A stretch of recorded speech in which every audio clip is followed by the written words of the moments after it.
Hola hermanos, vamos a compartir el devocional del jueves. Hoy día estamos comenzando el libro de Daniel, capítulo 1. Los primeros 8 versículos son relativamente conocidos, en especial el versículo 8. Vamos a orar para pedir la guía del Señor.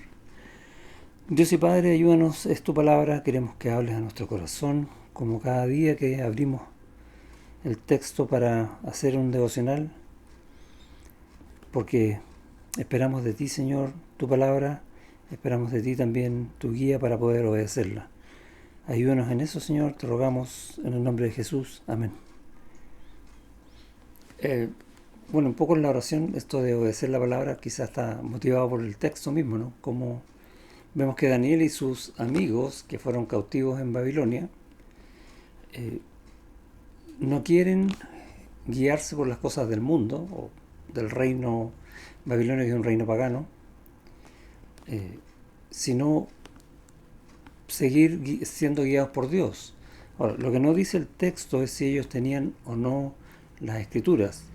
Ahora, sabemos que más adelante, por ejemplo en el capítulo 9, Daniel se da cuenta que se está cumpliendo la escritura de Jeremías, por lo tanto lo más probable es que sí la tenía, respecto de los 70 años de cautiverio. Ahora, es interesante esto, nombro el tema de la escritura porque básicamente es la pregunta que yo me hago a mí mismo leyendo este devocional. ¿Qué tanto estoy leyendo las escrituras, buscando verdades de Dios en las escrituras para vivir de acuerdo con esas verdades de Dios en mi vida y no con lo que ven mis ojos, con el bombardeo que hay en internet, en el mundo, a través de otras personas que no están buscando al Señor? O incluso cuando mi mismo corazón trata de buscar mis propios deseos y no necesariamente la voluntad de Dios. Y puedo seguir nombrando otras cosas que me distraen acerca del Señor y de buscar en su palabra, y la lista no termina nunca. ¿A qué voy con esto? Que son demasiadas cosas. Y si ponemos en la balanza demasiadas cosas versus una sola cosa, buscar e inquirir en la palabra del Señor el consejo que Él tiene para mí, la balanza como que se ve un poco desbalanceada, ¿sí? Ese es un poco el punto que quiero compartir con ustedes. Por lo tanto, la importancia que tiene en mi vida un tiempo de palabra al día en el Señor es muy, muy relevante, es vital. Y digo vital por lo que uno lee aquí en el texto.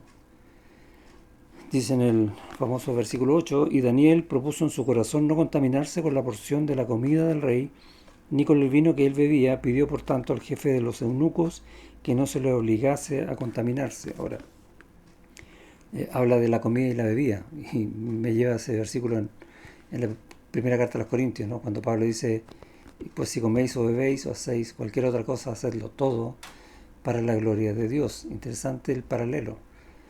Y eso es lo que está buscando Daniel. Y eso es lo que busca el Señor de ti y de mí, que hagamos todo para su gloria. Por eso Él nos llamó, por eso Él nos salvó, con el costo enorme que tuvo esa salvación. Y aparece en su escritura, ¿no? Tenemos que leerla cada tanto entonces. Eh, la semana tiene 168 horas, de las cuales nosotros dedicamos al Señor solamente en lectura de la palabra.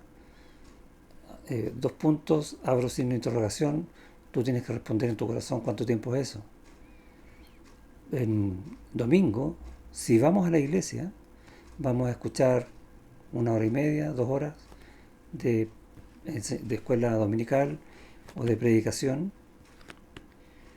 para escuchar la voz de Dios, y el resto de la semana, estoy hablando de 2 horas versus 168, ¿qué voz estoy oyendo en todo ese tiempo? Y la otra pregunta es, si yo no me afirmo bien de las escrituras, ¿me creo inmune a las otras voces que no son de Dios durante todo ese tiempo? El paralelo lo veo al principio, en la historia de Adán y Eva, en el Edén. Dios hablaba con ellos, dice, al aire del día, y el punto ahí es todo el tiempo. Y hablaba palabra perfecta en un tiempo perfecto a corazones que estaban limpios y podían escucharla sin ninguna interferencia interna, ni deseo extraño, ni nada. Sin embargo, Satanás en un par de frases cambió todo eso.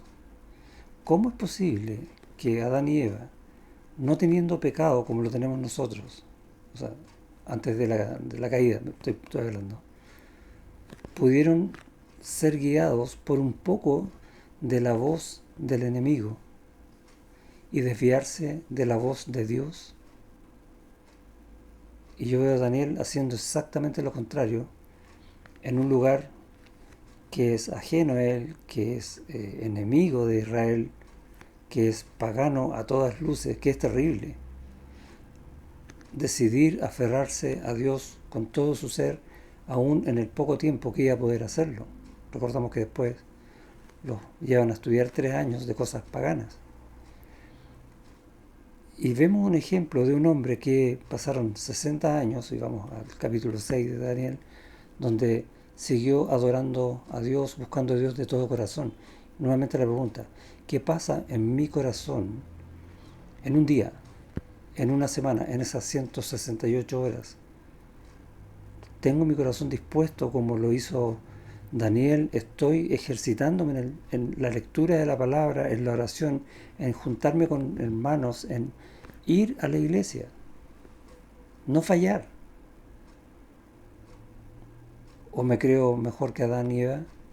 Es una buena pregunta para meditar, ¿cierto? Dios te bendiga.